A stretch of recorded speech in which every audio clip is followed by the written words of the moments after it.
my lovies, welcome back to my channel. So today's video is going to be a disappointing products video. I try and do these every couple of months, but sometimes I just don't have products that I need to talk about. But I have an awful lot of products I want to discuss in this video. Some of them I mentioned previously in disappointing monthly favorites, but for those of you who haven't seen them, I'm going to have, I think, about 2 or 3 ones that I've already mentioned, and then the rest are all new disappointing products. I hate disappointing products. I hate when you buy something, spend a lot of money on it, and then it just fails to impress you. I'm not going to give the disclaimer that everybody does. You know, some products work for me, other products don't. You know, each to their own when it comes to beauty products, and if I mention something you like, that's just the way of the world. So let's head on into the first product that I want to talk about. The first product, and the most disappointing product to me in this entire video, is going to be the Luminous Silk from Armani. This foundation just disappointed me to no end, and I did discuss this in my March disappointing products, which if you want to look at more detail of what I say about it. But basically, when I put this onto my skin, it just turns into an oily mess. I have oily combination skin, but I am very oily around my T-zone, my chin area, out as far as here on my cheeks. When I put this foundation on my skin, it looks nice first of all, and then it oxidizes, changes color, goes slightly orange, and then just looks real blotchy on my skin. It wears away on my cheeks.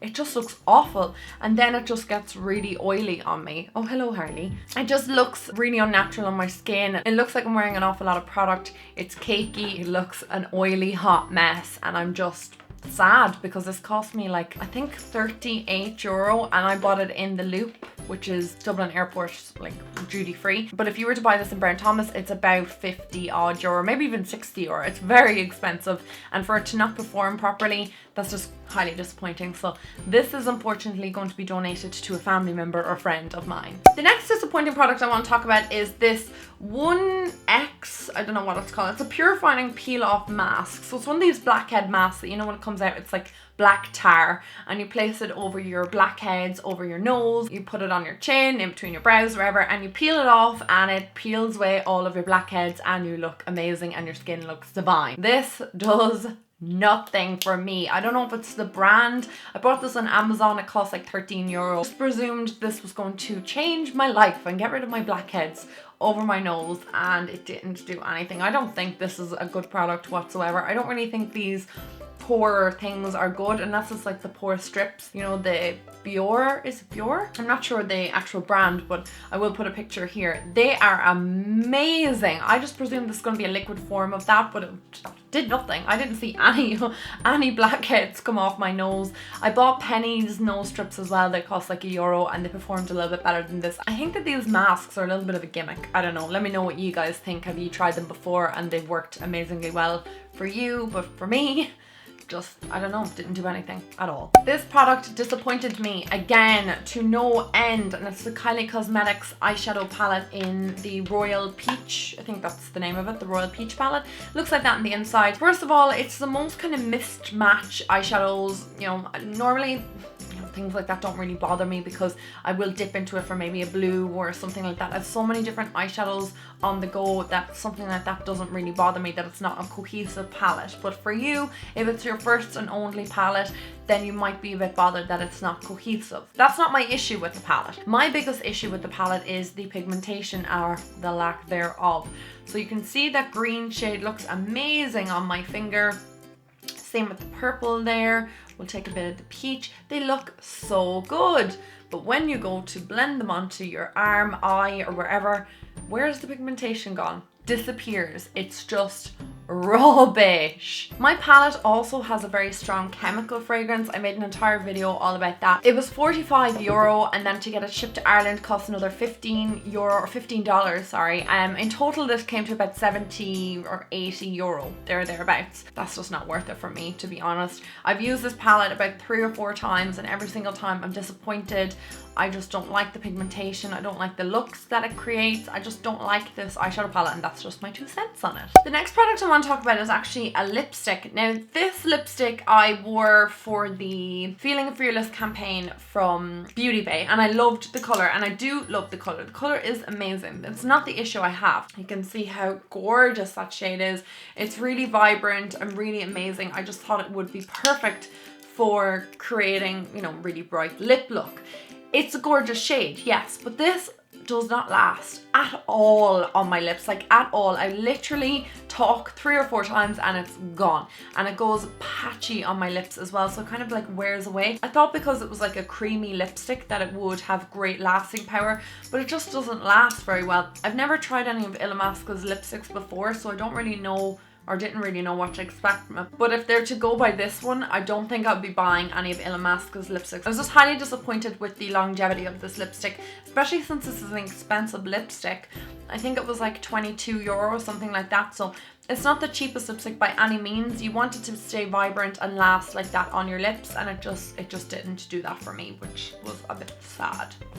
I've spoken about this L'Oreal retouch product before, but I'm going to mention it again in this video just for anyone who didn't hear me talk about it before. I thought that this was the junkiest product ever. I don't understand why you would use this.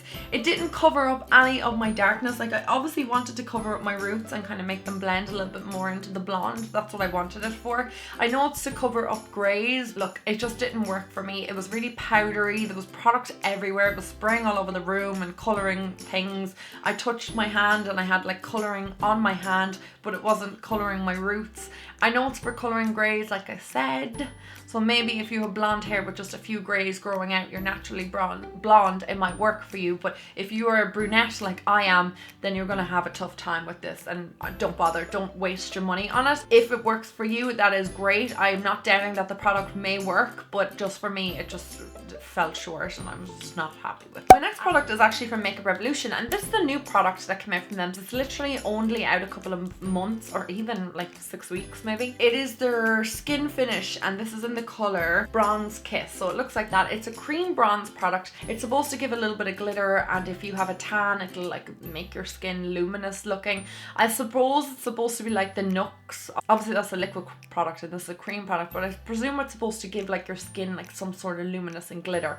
This does nothing for me, guys. Even if I'm not wearing fake tan, I generally have kind of sallow skin, so putting something like this on my skin I thought would give like a lovely luminosity to it, especially on the top of my shoulders or on my collarbones, but it doesn't. It's really patchy and it just does not apply very well to the skin. I would say pass on this product. I don't think it's expensive because it is from Makeup Revolution, and I feel bad because they did send it to me, but I just don't like the product. There's chunks of glitter in it. I put a little bit in the back of my hand and it kind of just rubbed away as well. It leaves kind of like a film, kind of like as if you were putting like Vaseline on your body or something. It was just kind of greasy and I just wasn't into it. So sadly, this is not my cup of tea. And again, that's the Skin Kiss Bronze Kiss. Just wasn't a fan. The next product is actually from L'Oreal again. I feel like I'm bashing L'Oreal in this video, but I generally like L'Oreal's products. I just didn't think that some of their latest releases were that great. The next thing is their Brow Artiste Xpert brow product. This is probably the worst brow product I have ever used, bar none. I filmed my March hits and misses today, and I actually mentioned this as a miss in it,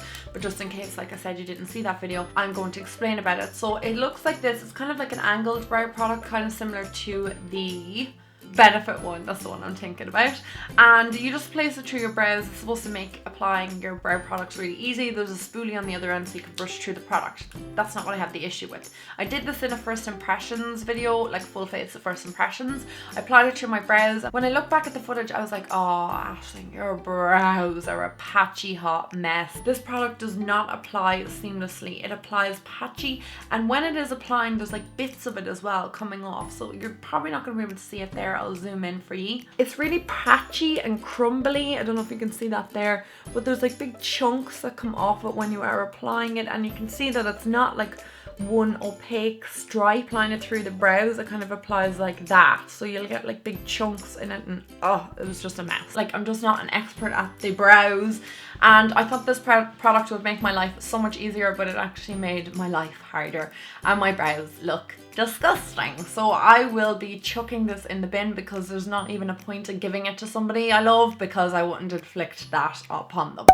Hands up if you remember this product, guys. It is the Dealz foundation. Yes, we had an awful disaster with this foundation. I don't feel justified in including this in a disappointing video, but I just think it's funny because it was only $1.49, so it's not breaking the bank by any means. I just thought that the application of it on my skin was just so funny. This was the patchiest, hottest mess ever. I will link down my full face of Dealz makeup. Guys, check it out. See what this looks like on my skin, because you will be surprised that any product could look this bad on my skin. I used it with a beauty blender and it was just a patchy, hot mess. Kind of funny, I suppose. I know an awful lot of you had said in the comments of that video that you tried this product and you used your fingers with it, or you used a brush with it and applied a bit better. Yeah, I don't think I'll ever put this on my face again. This again is going to be going straight into the bin, unfortunately. I have another product from Makeup Revolution. These are their lip kit. I just really disliked this. I will leave down my full review of this product below. I love Makeup Revolution, but the lip kits were so bad. Lip liner not so much,